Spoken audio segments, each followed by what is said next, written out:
Sir, Rahul Gandhi ji को 2 साल की सजा हुई है, उस पर क्या कहना चाहेंगे? देखिए ये बात कोई पहली बार नहीं हुई है।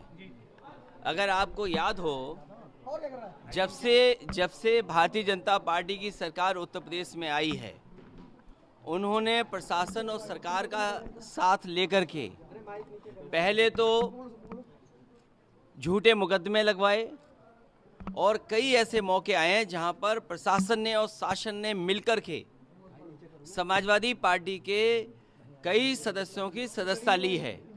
आप याद कीजिए, मोहम्मद आजम खान साहब, उनकी सदस्यता गई, उनके बेटे अब्दुल्ला, उनकी सदस्यता गई।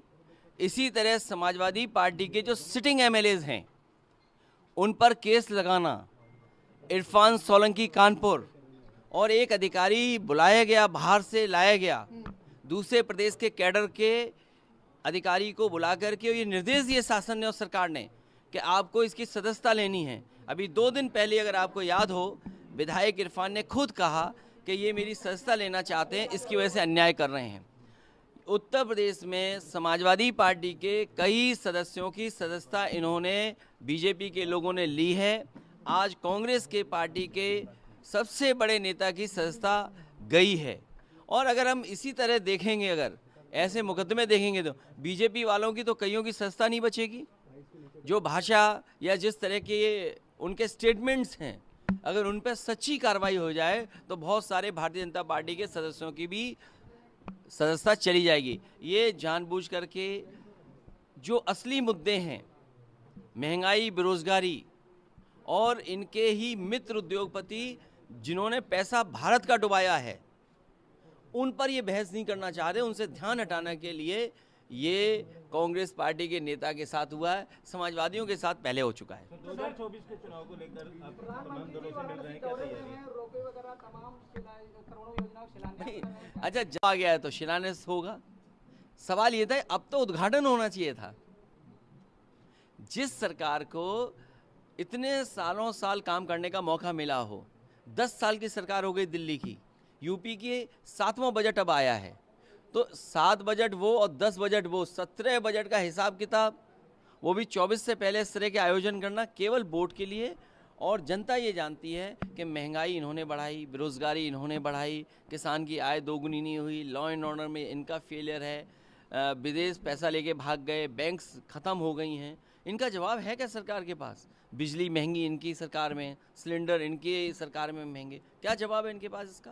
सर, केशव प्रसाद मौर्य जी ने कहा कि अखिलेश यादव मेरी हत्या करवा सकते हैं। देखिए, हम समाजवादी लोग किसी की हत्या नहीं कराते हैं। भारतीय जनता पार्टी ने संविधान की हत्या करने की शुरुआत कर दी है। और जहाँ तक हमारे जो डिप्टी सीएम हैं, डिप्टी सीएम को कोई मरवाने वाला नहीं है। उनका झगड़ा तो मुख्यमंत्री जी से है। अगर उनको जान का खतरा हो, कुर्सी का खतरा हो, तो वो किससे है? मुख्यमंत्री जी से, हम लोगों से नहीं है। हम तो उन्हें कुछ दे सकते हैं, समर्थन दे सकते हैं, सहयोग दे सकते हैं। अरे हम लोग उनसे बहुत प्रेम करते हैं, बहुत प्यार करते हैं, वो जानते ही नहीं इस बात को। सर, वो कह रहे हैं कि हम अखिलेश जी को सम्मानजनक शब्द से कहते हैं और वो हमें जहरीले शब्दों का इस्तेमाल। कभी जहरीला शब्द इस्तेमाल किया हो तो बताइए, क्या जहरीला लगता है उन्हें? मैंने कोई जहरीले शब्द से उन्हें कहा हो तो बताओ। हम तो यही कहते हैं कि उनको सम्मान मिले। हम सब लोग उनको बहुत प्यार करते हैं और इतना प्यार करते हैं, 100 विधायक वहाँ से ले आए वापस इधर। आपने सर कल कहा था कि जहां आप जाते हैं वहां से आप जो सारस है वो ले गए, वन विभाग ले गया। आज आप यहाँ पे आए हैं, तो क्या इन कार्यकर्ताओं के साथ भी कुछ हो सकता है सर? देखिए, सारस हमारी स्टेट बर्ड है। हमें सबके को मिलकर के आरिफ को बधाई देनी चाहिए थी और सरकार को उसको धन्यवाद देना चाहिए था कि जिसने एक घायल सारस की सेवा की, उसका इलाज किया और उसको ज़िंदा बचा लिया। अब ये अलग बात है कि वो मित्रता हो गई। अगर मित्रता हो जाएगी तो उसको साथ रहना है उसके। आखिरकार सरकार ने क्यों छीना? ऐसे तो बहुत सारे लोग दाना खिलाते हैं, कभी बिस्किट खिलाते हैं, क्या सरकार उनको छीन लेगी? और आपने टीवी में देखी होंगी तस्वीर, वीडियो कि मोर को भी खिलाया गया था। क्या ये वन विभाग के लोग मोर को पकड़ने गए थे क्या? हमारे आपके घरों में, गांव में मोर आ जाते हैं, तो क्या उन सब पक्षियों को पकड़ लोगे आप? ये कहाँ का कानून है?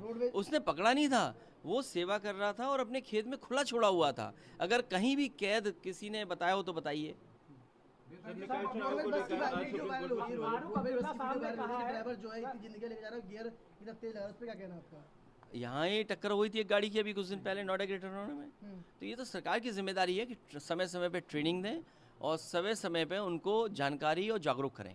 पिछली बार आप आए थे तो एनकाउंटर की बात की थी, फर्जी एनकाउंटर हो रहा है अभी। एक बहुत फर्जी एनकाउंटर हो रहे हैं। ऑडियो वायरल हो रहा है डॉक्टर का कि रिपोर्ट जब बनाएंगे जब पैसे देंगे आप। 25,000 रुपये मांग। देखिए, मैं आपसे ये कह सकता हूँ और आप में से बहुत सारे लोग जानते होंगे कि करप्शन इतना किसी सरकार में नहीं हुआ। बीजेपी की सरकार में भ्रष्टाचार का हर रिकॉर्ड टूटा है और ये फेक इनकाउंटर की खबर आना पहली बार नहीं हुई है। याद कीजिए, आगरा में एक बार पुलिस के लोग तय कर रहे थे कहाँ पर गोली मारने में कितना पैसा वसूला जाएगा, और इसी शहर में यहीं पर याद कीजिए सबसे पहला फेक इनकाउंटर एक हुआ था, सुमित गुजर का हुआ।